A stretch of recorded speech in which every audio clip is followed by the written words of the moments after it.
This classic story will teach a valuable lesson about trusting strangers. It's too bad poor Jemima had to learn that lesson the hard way.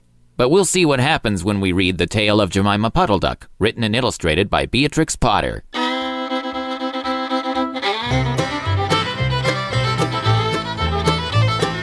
What a funny sight it is to see a brood of ducklings with a hen!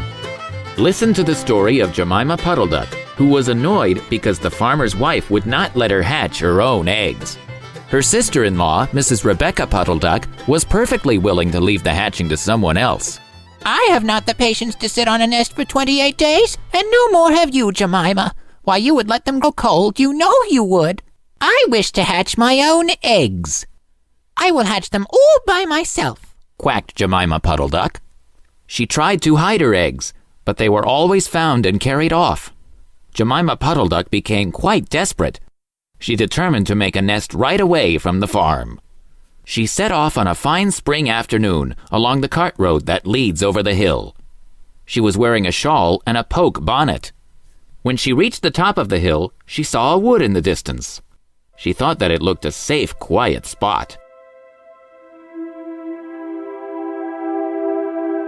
Jemima Puddle-Duck was not much in the habit of flying. She ran downhill a few yards, flapping her shawl, and then she jumped off into the air. She flew beautifully when she had got a good start. She skimmed along over the treetops until she saw an open place in the middle of the wood, where the trees and the brushwood had been cleared. Jemima alighted rather heavily and began to wander about in search of a convenient dry nesting place. She rather fancied a tree stump amongst some tall foxgloves. But, seated upon the stump, she was startled to find an elegantly dressed gentleman reading a newspaper. He had black prick ears and sandy-colored whiskers. What? Said Jemima Puddle-Duck, with her head and her bonnet on one side. What? The gentleman raised his eyes above his newspaper and looked curiously at Jemima. "Madam, have you lost your way?" said he. He had a long bushy tail, which he was sitting upon, as the stump was somewhat damp. Jemima thought him mighty civil and handsome. She explained that she had not lost her way, but that she was trying to find a convenient dry nesting place. "Ah, is that so indeed?" said the gentleman with sandy whiskers, looking curiously at Jemima. He folded up the newspaper and put it in his coat-tail pocket. Jemima complained of the superfluous hen. "Indeed, how interesting! I wish I could meet with that fowl. I would teach it to mind its own business. Ah, but as to a nest, there is no difficulty. I have a sack full of feathers in my woodshed. No, my dear madam, you will be in nobody's way. You may sit there as long as you like," said the bushy, long-tailed gentleman. He led the way to a very retired, dismal-looking house amongst the foxgloves. It was built of faggots and turf, and there were 2 broken pails, one on top of another, by way of a chimney. "This is my summer residence. You would not find my winter house so convenient," said the hospitable gentleman. There was a tumble-down shed at the back of the house, made of old soap boxes. The gentleman opened the door and showed Jemima in. The shed was almost quite full of feathers. It was almost suffocating, but it was comfortable and very soft. Jemima Puddle-Duck was rather surprised to find such a vast quantity of feathers, but it was very comfortable, and she made a nest without any trouble at all. When she came out, the sandy-whiskered gentleman was sitting on a log reading the newspaper. At least he had it spread out, but he was looking over the top of it. He was so polite that he seemed almost sorry to let Jemima go home for the night. He promised to take great care of her nest until she came back again the next day. He said he loved eggs and ducklings. He should be proud to see a fine nestful in his woodshed. Jemima Puddle-Duck came every afternoon. She laid 9 eggs in the nest. They were greeny white and very large. The foxy gentleman admired them immensely. He used to turn them over and count them when Jemima was not there. At last, Jemima told him that she intended to begin to sit next day. "And I will bring a bag of corn with me so that I need never leave my nest until the eggs are hatched. They might catch cold," said the conscientious Jemima. "Madam, I beg you not to trouble yourself with a bag. I will provide oats, but before you commence your tedious sitting, I intend to give you a treat.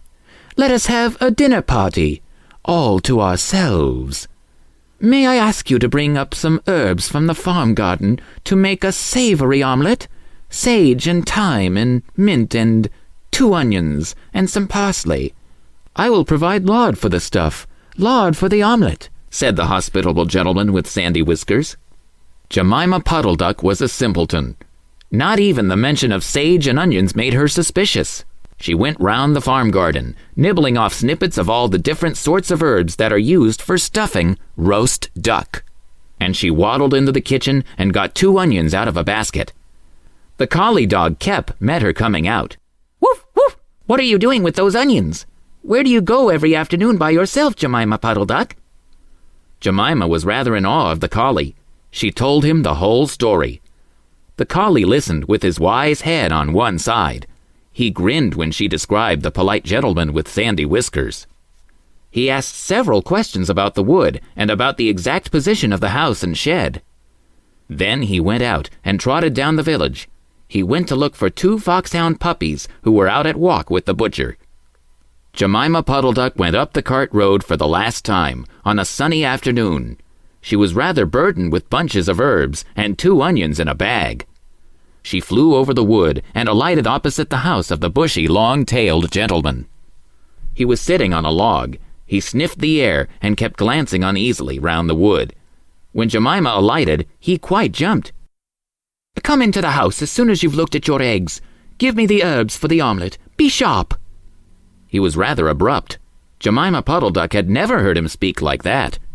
She felt surprised and uncomfortable. While she was inside, she heard pattering feet around the back of the shed. Someone with a black nose sniffed at the bottom of the door and then locked it. Jemima became much alarmed. A moment afterwards, there were the most awful noises: barking, baying, growls and howls, squealing and groans.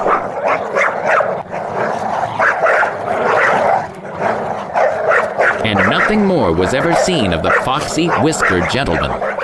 Presently, Kep opened the door of the shed and let out Jemima Puddle-Duck. Unfortunately, the puppies rushed in and gobbled up all the eggs before he could stop them. He had a bite on his ear, and both of the puppies were limping. Jemima Puddle-Duck was escorted home in tears on account of those eggs.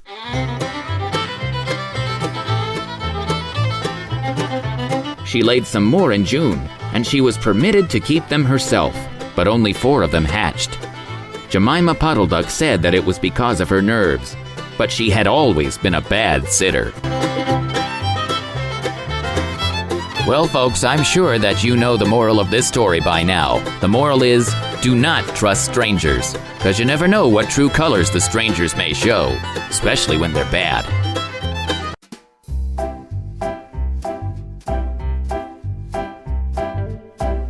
If you enjoy great stories like this one, please click the like button and follow Tristan Storytime on social media.